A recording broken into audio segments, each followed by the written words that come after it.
Add all ingredients in one pot.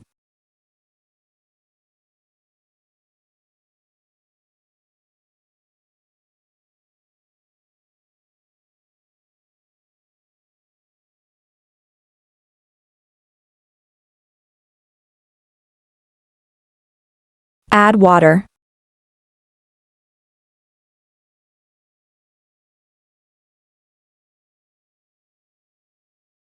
Boil until the chicken and lentils are fully cooked and the water has been absorbed. It's done and mashed it.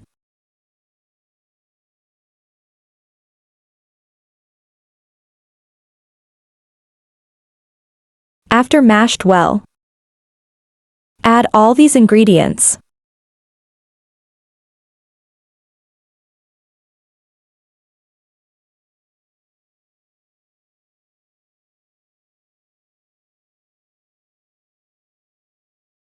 It's time to create the perfect kebab shape.